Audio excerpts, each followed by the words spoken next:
Let's keep it going in the KUAM News Zoom room where we have Mark Scott of the Guam Guard coming on here. Good morning, Mark. Hi, Chris. Good morning. Bree, Jason, how are you guys? Happy Friday. Happy Friday. Yep. Fun Gun Friday. I guess we'll just start. We did have a bunch of pictures. What happened with the Fallen Heroes ceremony yesterday, Mark? Yeah, Chris, thanks for rolling these photos. You know, they pay homage to our fallen heroes.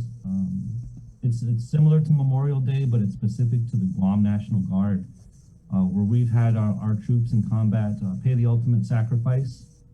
So once a year, kind of near Memorial Day, but not to compete with it, we have our fallen heroes ceremony to honor them, to remember them, and to thank them and their families for that sacrifice. So that's what you're seeing, if it is rolling. We did it yesterday here on the Barragata Readiness Complex, and it's just a good opportunity to remember why we're here. You know, we're here to fight for freedom, and we're here to pay respect for those that have gone before us and done things like this. So thanks for giving me the chance to give that shout out to them and their families, Chris. Appreciate it. Of course, Mark. What else we got going on with the Guard? Oh, I guess we'll just start with vaccination efforts. Yeah, well, what don't we have going on, Chris? I mean, that might be a shorter list. What are we not doing? But you're right. The vaccination efforts, Operation Liberate Guam, is still our main effort. We're still there at the University of Guam Fieldhouse giving vaccinations. This is a good week. We saw a lot of folks this week. I was just looking on Eventbrite, and most of the appointments are booked. I think there's maybe 50 or so left for today and tomorrow. And next week looks like it's booking up too. So thank you to the people. Thanks for staying motivated about coming out, like your last caller said. Incentivizing, getting vaccinated helps us all. Economically, getting back to work, health-wise, all of the above. So please continue to do so. Other than that, Chris, you know, we're helping public health with all their remote pods, village pods. You might see us out there helping with traffic. Still at the QFAC. We're still doing Sec 4 missions, and the list goes on and on. Yeah, we're just staying out of trouble, keeping busy. I wanted to ask about, because we had Homeland Security, Civil Defense on earlier this week, about the upcoming consolidation of the ISOFAC and the QFAC, and there wasn't a firm answer as to whether or not the National Guard, once that does take place, will continue to man the facilities and operate those facilities.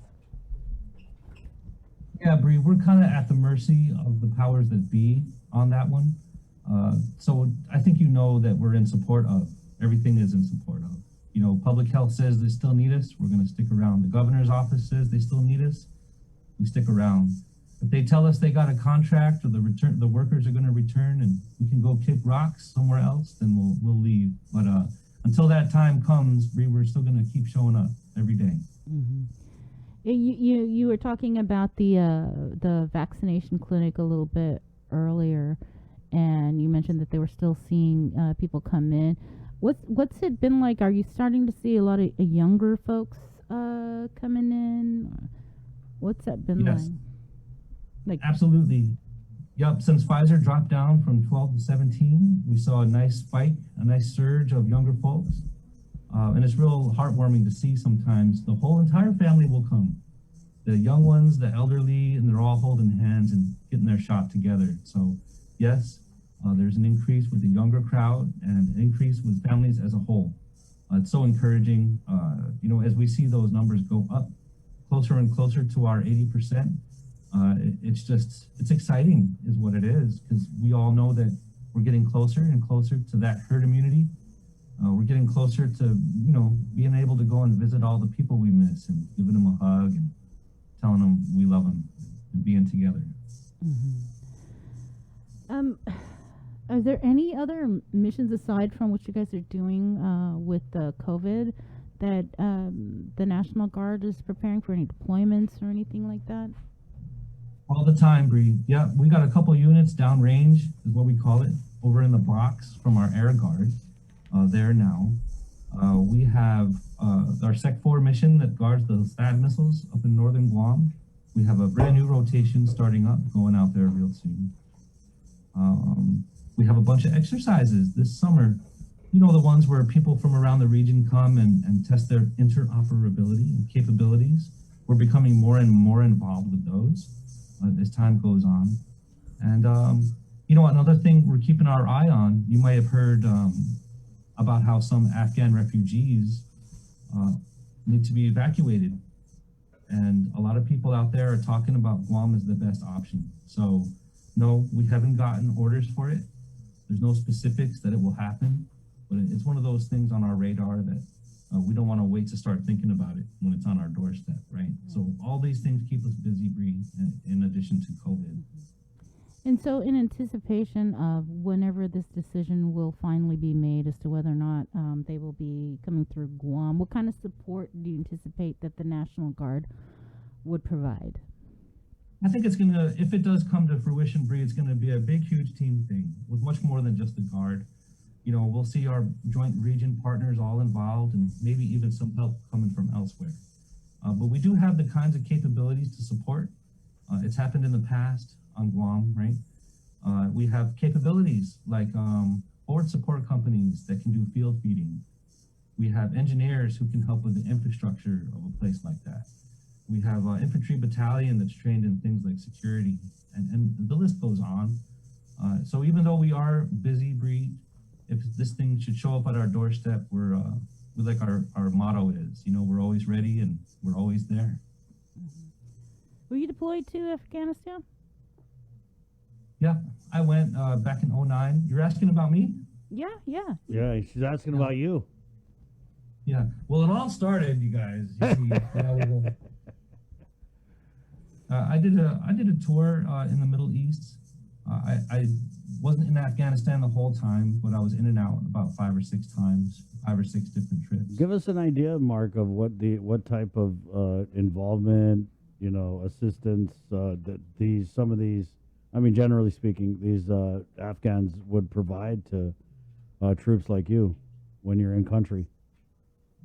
Yeah, what I'm hearing them talk about in the news, Chris, is the interpreters or the translators.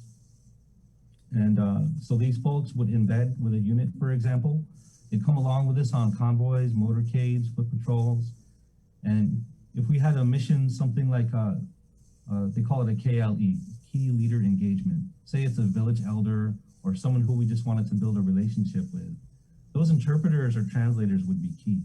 They'd come out with us and risk going out on the roads, risk going on patrol, so that when we engaged with someone, they could help us communicate better. And it wasn't very popular with the Taliban, of course. It wasn't very popular with those who were against the US, but they took that risk anyway. So that's why you'll see people fighting for their protection. I believe there's even laws that were passed that afforded them that protection. So, you know, when it comes to helping the people who helped us, I think the name of the program is even Leave No One Behind, leave No Soldier Behind, something like that. Yeah. And so that's why they're looking at helping them because they helped us. Did you meet any of these translators or interpreters Plenty. you work with? Mm-hmm. Yeah, plenty, sure. Yeah, and they're all very brave. You know, they all accepted the risk of working with the American forces or the international forces while they were there. You know, they took these risks for the betterment of what they believed in. A lot of them believed in the American way of life, in freedom, in opportunities for their family, you know, and a lot of them were good people. So when you hear these stories about people looking out for them, you know, this is just me, Bree. I don't speak on behalf of the organization when it comes to this, but I believe that there are people who should be helped in return. Well, thanks for sharing that. Yeah. So what are we with the troop withdrawals? Is it starts in September?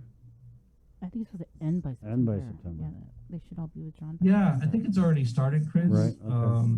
Yeah, and I just kind of glanced at the news, probably like you guys do. Yeah. I'm not involved with that so much, but yeah, the time is coming for them to have to go somewhere.